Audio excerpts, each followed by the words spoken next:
Menstruation, also called having a period. Here's how the cycle unfolds. Each month, beginning around puberty, the hormone-producing pituitary gland in the brain starts releasing two substances into the blood: follicle-stimulating hormone and luteinizing hormone. When they reach the ovaries, they encourage the internal egg cells to grow and mature. The follicles respond by pumping out estrogen. The egg cells grow and estrogen levels peak, inhibiting the production of FSH and telling the pituitary to pump out more LH. That causes only the most mature egg cell from one of the ovaries to burst out of the follicle and through the ovary wall. This is called ovulation, and it usually happens 10 to 16 days before the start of a period. The tiny oocyte moves along the fallopian tube. A pregnancy can only occur if the egg is fertilized by a sperm cell within the next 24 hours. Otherwise, the egg's escapade ends and the window for pregnancy closes for that month. Meanwhile, the now empty follicle begins to release progesterone, another hormone that tells the womb's lining to plump up with blood and nutrients in preparation for a fertilized egg that may embed there and grow. If it doesn't embed, a few days later the body's progesterone and estrogen levels plummet, meaning the womb stops padding out and starts to degenerate, eventually falling away.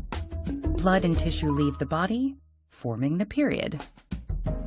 The womb can take up to a week to clear out its unused contents, after which the cycle begins anew.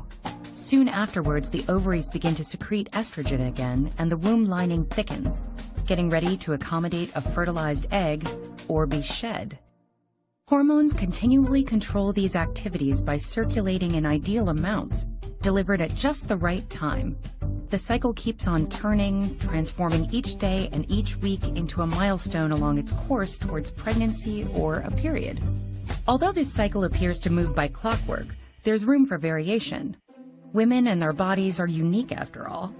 Menstrual cycles occur at different times in the month, ovulation comes at various points in the cycle, and some periods last longer than others. Menstruation even begins and ends at different times in life for different women, too. In other words, variations between periods are normal. Appreciating these differences and learning about this monthly process can empower women, giving them the tools to understand and take charge of their own bodies. That way, they're able to factor this small cycle into a much larger cycle of life.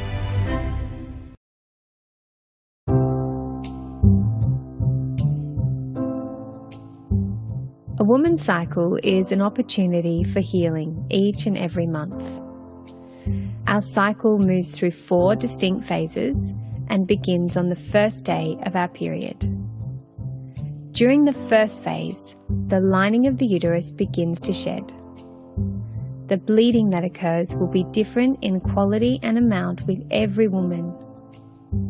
Women tend to be very reflective and sensitive at this time and often feel to rest and take things very easy.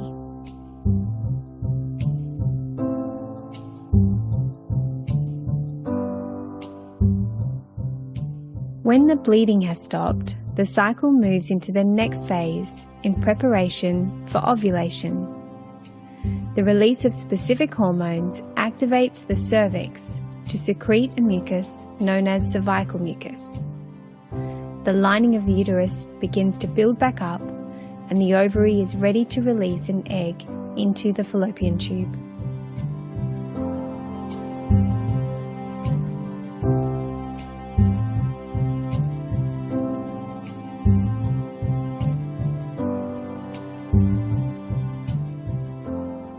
The third phase is the post-ovulation phase.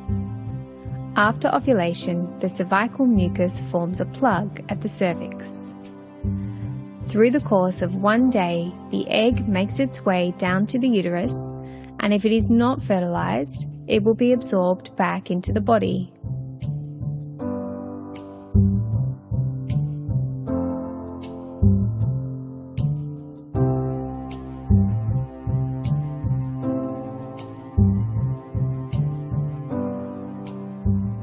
The last phase of the cycle is the premenstrual phase. This is where the hormone responses prepare for clearing the uterus once again.